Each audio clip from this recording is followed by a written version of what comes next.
दोस्तों, Indus Age and Friends World TV की तरफ से आप सबका स्वागत। मैं आपका अपना वरुण तिवारी। आज मैं आपकी बहुत ही ज़बरदस्त मुलाकात करवाऊंगा फरहान शाह से, जो एक अपने सूफ़ी अंदाज में एक अपने आप में ही एक मिसाल हैं। आइए एक स्पेशल मुलाकात फरहान शाह से। संगम तेरा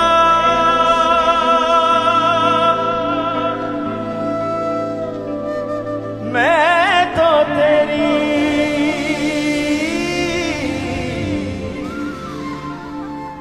फरहान जी, आपका स्टूडियो में बहुत बहुत स्वागत।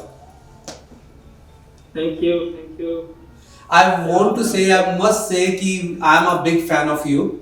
आपकी जो सिंगिंग की अदा है, जो आपका स्टाइल है, उसके हम बहुत ही बड़े फैन हैं और आपसे यही रिक्वेस्ट करते हैं, इंटरव्यू की शुरुआत हम एक आपके मीठे से गाने से करते हैं। अरे भाई, शुरुआत में आते ही छक्का मार दिया वरुण तिवारी जी। हम जॉनसा ना आपके गाने की इतनी इंतजार में, क्योंकि कोविड के कारण इंतजार बढ़ गया था और अभी हम वेट में है, तो इसलिए सारे स्पेशली ऑस्ट्रेलिया और सिडनी वासियों को आपका बहुत इंतजार था। तो एक गाने से शुरुआत करते हैं, उसके बाद हम बहुत सारी बातें करनी है आपसे।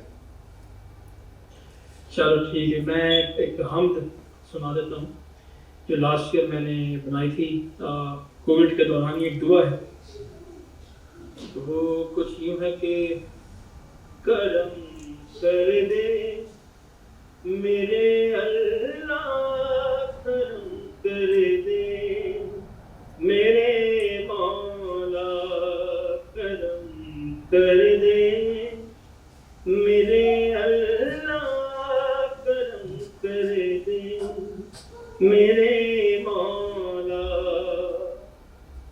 तुम्हारे दर पे खड़ा हूँ, यही फरियाद लाया हूँ, करम कर दे मेरे अल्लाह, करम कर दे मेरे मौला।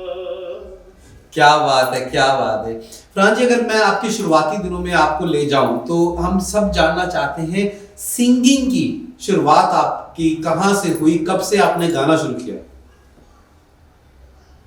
यार गाना तो शायद बहुत पहले शुरू कर दिया होगा। मुझे जब रियलाइज हुआ कि मैं थोड़ा बहुत गा सकता हूँ, तो आई थिंक स्कूल टाइम पर 9th-10th ग्रेड में ऐसा एहसास हुआ। लोगों ने कहा, दोस्तों ने कहा यार कि तुम ठीक गा लेते हो। तो फिर वहाँ से जो है वो थोड़ा बहुत कॉन्फिडेंस आया कि हाँ यार कि मैं गा सकता हूँ। और फिर गाने से ज़्यादा फिर यकीन इस बात का है कि मैं लिखना शुरू किया और कॉम्पोजिशन बनाना शुरू की, और फिर वो कॉम्पोजिशन लोगों को पसंद आना शुरू हो गई। तो मैंने बहुत सारे लोगों के लिए कंपोज करना शुरू कर दिया, लिखना शुरू कर दिया। तो फिर वही एज थी I think 9th grade 10th grade, और उसके बाद कॉलेज का जो टाइम था, उसी टाइम से ये बीमारी लग गई। नहीं, हम तो ये कहेंगे कि हम सब के लिए ये बीमारी नहीं, दवाई है, जिसको हम सारे आपसे लेते हैं और इससे ठीक हो जाते हैं। अरे बड़ा प्रण है आपका वरुण भाई। अगर आप बात करें कि सिंगिंग में काफी सारे कैटेगरीज हैं, लेकिन आपने सूफी म्यूजिक को, सूफी गानों को ज्यादातर आपने सबके लिए लेके आते हैं, तो उसके पीछे क्या रीजन है? यार रीजन सिंपल यही है कि लोग ज्यादा जो है वो सूफी गाने जो है वो पसंद करते हैं, और सूफी परफॉर्मेंसेस के लिए ज्यादा जो है वो आवाज देते हैं। ऐसा नहीं है, क्योंकि मैं हर किस्म का म्यूजिक करता रहा हूँ और करता हूँ। अगर कॉम्पोजिशंस हैं, रिकॉर्डिंग है, किसी और के लिए बनाना है, चाहे वो जिंगल्स हैं, चाहे ड्रामे के लिए म्यूजिक बनाना है, किसी फिल्म के लिए बनाना है, तो मैं हर किस्म के म्यूजिक करता हूँ। बट परफॉर्मेंसेस के हवाले से लोग ज़्यादातर जो है और कुछ गाने भी मैंने फिर ऐसे बनाए, तो वो लोगों ने एक सूफी आइडेंटिटी बना दी। इस वजह से फिर जो है वो और फिर एक तबीयत के अंदर भी एक तरह वो चेंज आ गया जरा, तो बस इसीलिए जो है वो सूफी म्यूजिक और सूफी अंदाज के अंदर रहना पसंद करते हैं, और ये लोगों की वजह से। क्या बात है कि पब्लिक डिमांड के ऊपर ये चीज है। आपके इंस्पिरेशन कौन है? यार मेरी इंस्पिरेशन दो लोग हैं। मैं हमेशा से बहुत सारे इंटरव्यूज में मुझसे ये सवाल हुआ है। तो दो लोग हैं जिनकी वजह से मैं जो है मैं म्यूज़िक करता हूँ, या जो मेरे गुरु हैं समझ में। एक तो उस्ताद नुसरत फ़तेह अली खान साहब और एक है उस्ताद ए आर रहमान साहब। तो ये दो लोग हैं जिनको मैं जो है बड़ा रूहानी तौर पे फॉलो करता हूँ, और इनके म्यूज़िक में जो कुछ भी मैं थोड़ा बहुत कर पाता हूँ, जो तुकबंदी जो है वो इन दोनों की वजह से। क्या बात है, कभी मिलने का मौका मिला? कभी मिलने का मौका नहीं मिला, बस खान साहब से तो मिलने की हसरत ही रह जाएगी सारी ज़िंदगी। लेकिन ये है कि हाँ, रूहानी मुलाकात उनसे ज़रूर है। उनको सुनते हैं तो बस उनको दिमाग में बिठा लेते हैं, और इंशाअल्लाह कभी रहमान साहब से अगर मौका लगा तो ज़रूर अच्छे औकात में मिलेंगे। क्या बात है, क्या बात है। आपने काफ़ी सारे प्रोजेक्ट्स किए हैं, आपने काफ़ी सारी कंट्रीज में जाके शोज किए हैं। आपका फेवरेट कौन सा शो रहा, कौन सी कोई ऐसी दिल के करीब शो जो आप सबके साथ शेयर करना चाहें? यार हर शो जो है वो बेसिकली बताऊं अपना वरुण, हर शो एक अपने अंदर एक नई हैसियत रखता है। कि मैंने शायद लास्ट टाइम जब हमारी बात हुई थी उस वक्त मैंने बताया था कुछ शोज होते हैं जिसमें 9,000, 10,000, 15,000 लोग होते हैं। कुछ शोज होते हैं जिसमें सिर्फ 50, 60, 70, 80 लोग। इट रियली डिपेंड्स कि किस शो में आपकी जो है वो ऑडियंस के साथ जो रूट कनेक्ट हो जाती है ना। बहुत सारी औकात ऐसे भी शोज होते हैं जहाँ लोग हमारी लैंग्वेज नहीं समझ रहे होते। जब हम सूफी म्यूजिक बजा रहे होते हैं, जैसे हम यहाँ पर लास्ट ईयर चर्च के अंदर सूफी कवाली करते थे, तो उसमें 90% जो लोग होते हैं उन्हें लैंग्वेज समझ नहीं आती जी। लेकिन वो सिर्फ म्यूजिक से और रूहानियत से और स्पिरिचुअलिटी से कनेक्ट करते हैं, और फिर वो एक समा बन जाता है, वो फिर चलता ही रहता है। मुझे याद है हम फेस्टिवल में प्ले करने के लिए गए थे, और वहाँ हमारी परफॉर्मेंस थी सिर्फ 45 मिनट्स। उन्होंने कहा था कि आप सिर्फ 45 मिनट्स प्ले करेंगे। जब हमने प्ले करना शुरू किया तो वहाँ पर आगे तकरीबन कोई 300-400 लोग जमा हुए होंगे, लोग सुन रहे थे। और जब हम गाना हमने शुरू किया तो वो चलता रहा तकरीबन हम 3-3.5 घंटा बजाते रहे, और वो हमें कहते रहे बस आप उसको चलाएं। और जब हमने वो शो खत्म किया, मैं उसकी क्लिप आपको भेजूंगा, तो उसमें सर ही सर है ना, मतलब 5-10 हज़ार लोग ऐसे लाइन से खड़े, और वो हमें कह रहे हैं आप बस ऑन रखें, इसे चलाते रहें। तो उसमें मुझे बहुत ज़्यादा एक तो परफॉर्मेंस के दौरान ना एक चीज़ कनेक्ट हो जाती है जब लोगों के साथ जी, तो खुद भी मज़ा आने लगता है उसके बाद। तो वो एक वुडफुट फोक फेस्टिवल है यहाँ पर क्वींसलैंड में होता है हर साल। तो वो एक यादगार हमारी परफॉर्मेंस है, मैं भेजूंगा उसमें आप इस क्लिप के साथ चला सकते जी। तो वो एक यादगार परफॉर्मेंस। क्या बात है, क्या बात है। अगर मैं आपसे पूछूं कि आपके आने वाले प्रोजेक्ट्स, आने वाले कुछ फ्यूचर प्रोजेक्ट्स के बारे में। यार मैं एक ऑडियो प्रोजेक्ट पे काम कर रहा हूँ, कोलैबोरेशन प्रोजेक्ट में, जिसमें 6 गाने, और उसके अंदर जो है ऑस्ट्रेलियन आर्टिस्ट और कैनेडियन और अमेरिकन आर्टिस्ट, पाकिस्तानी आर्टिस्ट, तो उनका मिल मिला के एक पूरा एक ऑडियो और वीडियो प्रोजेक्ट है जिसमें हम 3 गाने कर चुके हैं जी। एक सावन है जो हमने पहले अर्लियर जो साल में हमने रिलीज किया था उस्ताद इस्लामुद्दीन मीर साहब के साथ, तो उसके ऊपर हमें जो है वो ग्लोबल म्यूजिक अवार्ड भी मिला उसकी वीडियो और उसकी ऑडियो कर। फिर हमने एक ट्रैक बनाया हसीबी, जो कि एक प्रोजेक्ट है तजल्ली नाम उसके लिए। तो उसमें उस्ताद फरीद अयाज जो पाकिस्तानी कवाल हैं उनके साथ मिलकर हमने कोलैबोरेशंस की, और इसमें कैनेडियन आर्टिस्ट भी शामिल हैं, ऑस्ट्रेलियन आर्टिस्ट भी शामिल है, वो हमने रिलीज़ किया। इसके अलावा इस प्रोजेक्ट के अंदर 3-4 मज़ीद बड़े ज़बरदस्त गाने जो कि हमने कोलैबोरेशन में बनाए हैं, तो आने वाले दिनों में वो हमने रिलीज़ करने हैं।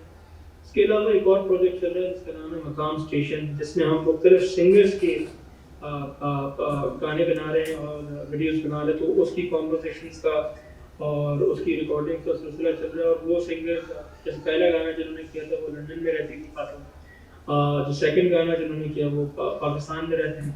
अब थर्ड जो हम करने जा रहे हैं वो सिंगर जो है वो इंडिया में रहता है, और जो उसके साथ जो फीमेल सिंगर है वो कनाडा में रहते हैं। तो एक वो प्रोजेक्ट चल रहा है साथ। इसके अलावा एक OTT प्लेटफॉर्म है Z5 के लिए एक सीरीज़ है, उसके लिए एक गाना किया। तो बहुत सारी चीज़ें चल रही हैं बट क्योंकि आपको पता है लॉकडाउन है और मैंने सिडनी आना भी था, तो अब जो है वो थोड़े दिनों के लिए लाइव परफॉर्मेंसेस का सिलसिला जो है ऑस्ट्रेलिया में खासकर और वर्ल्ड वाइड भी, क्योंकि ट्रैवलिंग भी ज़रा रिस्ट्रिक्टेड है, तो थोड़े दिनों के लिए ज़रा वहाँ ब्रेक है, तो जहाँ काम करने का मौका मिल गया। तो आजकल बस यही इन्हीं चीज़ों पर काम चल रहा है और जैसे जैसे रिलीज होते जाएंगी आपको मिलते जाएंगे। हम आपके साथ जैसे जैसे रिलीज होते जाएंगे उसके बहाने आपके साथ मुलाकात बनाते रहेंगे सबके लिए। लेकिन आज जाते जाते एक कोई आपके दिल से कोई मैसेज जो आप सारे सिंगर्स को जो इस लाइन के बीच में आना चाहते हैं, आपको अपना आपसे बहुत सीखते हैं, आपको देख के गाना गाने की कोशिश करते हैं, तो कुछ मैसेज उन ऑडियंस के लिए, उन सीखने के लिए जो आना चाहते हैं इस लाइन में। सिंपल मैसेज यही है कि किसी भी आर्ट फॉर्म के लिए ज़रूरी नहीं कि अगर आप गाना गाना चाहते हैं या म्यूजिशियन बनना चाहते हैं, आप ज़िंदगी में कुछ भी बनना चाहते हैं, पहला एक तो जो बेसिक फैक्टर है वो किस्मत का है, ठीक है ना। किस्मत के आगे तो किसी की भी नहीं चलती। लेकिन दूसरा जो काम आप कर सकते हैं, ठीक है ना, किस्मत तो सिर्फ अल्लाह के हाथ में, खुदा के हाथ में, भगवान के हाथ में, लेकिन जो काम आप कर सकते हैं वह मेहनत। कोई मेहनत में कोई शॉर्टकट नहीं है। रोज़ाना की मेहनत बहुत ज़रूरी है। कोई भी फील्ड हो, उसकी नॉलेज, उसकी प्रैक्टिस, उसके पीछे भाग दौड़, उसकी समझ, किसी भी काम को करने की समझ और उसमें लगन सच्ची कि आपको वो करने में मज़ा भी है, ठीक है ना। कुछ लोग चीज़ों को जो है वो किसी और अंदाज में सोचते हैं, किसी और अंदाज से शुरू करते हैं, उनकी अप्रोच डिफरेंट होती है, उनके दिमाग में कोई इमेज होता है कि यार मैं, वो अपने आप को कहीं और सोच रहे होते हैं। लेकिन रियलिटी को मानते हुए चलना और उसके हिसाब से अपने क्राफ्ट के ऊपर रोज़ाना काम करना, ये बहुत ज़रूरी है जी। और बाकी जो है वो मेहनत ऊपर वाला देखता है। अगर आप मेहनत करते हैं तो कभी ऐसा नहीं हुआ कि आपने मेहनत की और वो बेकार जाए। कभी ना कभी देर सवेर जो है ज़रूर होती है, लेकिन इंशाल्लाह मेरी भी दुआ है, अगर आप मेहनत करते हो मेरे लिए भी दुआ कीजिएगा, क्योंकि हम बहुत मेहनत करते हैं अपने काम के लिए, और तो आप ज़रूर कामयाब होंगे। क्या बात है। और जाते जाते सब यही चाह रहे हैं कि एक जाते जाते एक गाना हो जाए। ओके। यार एक इंटरेस्टिंग सी बात ये है कि हम एक गाने पे काम कर रहे थे 2 साल पहले जी। और फिर वो गाना हमने जो है वो जाहिर सी बात है खान साहब का गाना था, तो हमने वो करते करते जो है वो फिर हमने कहा नहीं यार ये रीमिक्स है, फलाना है, तो हम नहीं करते हैं। और फिर रिसेंटली मैंने वो गाना सुना और वो इतना बड़ा हिट हुआ, तो मुझे थोड़ी देर के लिए ऐसा लगा यार मुझे कर लेना चाहिए था। लेकिन ये कि खुशी है उस गाने को सुन के, वो जब दोबारा हुआ वो कुछ यूँ है। आँख उठी मोहब्बत ने अंगड़ाई दी, आँख उठी मोहब्बत ने अंगड़ाई दी, दिल का सौदा हुआ चांदनी रात में, आँख उठी मोहब्बत ने अंगड़ाई दी, आँख उठी मोहब्बत ने अंगड़ाई दी, दिल का सौदा हुआ चांदनी रात में। उनकी नजरों ने कुछ ऐसा जादू किया, लुट गए हम तो पहली मुलाकात में, आँख उठी मोहब्बत ने अंगड़ाई दी, दिल का सौदा हुआ चांदनी रात में। क्या बात, क्या बात, क्या बात। Farhan ji, I want to say कि मैं आगे भी बोलता हूँ, we are a big fan of you, we love your singing and हम आपका इंतज़ार कर रहे हैं सिडनी में। और हम यही अल्लाह से रिक्वेस्ट करते हैं, दुआ करते हैं कि आप इसी तरीके से अच्छे अच्छे गाने गाते रहिए और सबके दिलों पे छाते रहिए। आमीन। मेरी भी दुआ है सिडनी के तमाम लोगों के लिए कि इंशाल्लाह जल्दी हम इस पेंडेमिक से बाहर आएँ, इस वबा से बाहर निकलें और दोबारा से जहाँ से हमने छोड़ा था। मैं 10 जुलाई को आ रहा था, शोज़ भी करने थे और कुछ हाज़िरी भी थी, तो इंशाल्लाह वो सारे काम दोबारा करेंगे।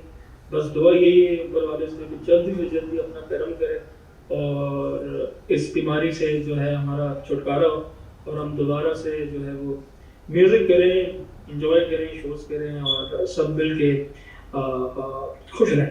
क्या बात। तो दोस्तों ये थे हमारे फरहान शाह और हम मिलते हैं अगले सप्ताह इसी प्रोग्राम में जिसका नाम है स्टार। धन्यवाद।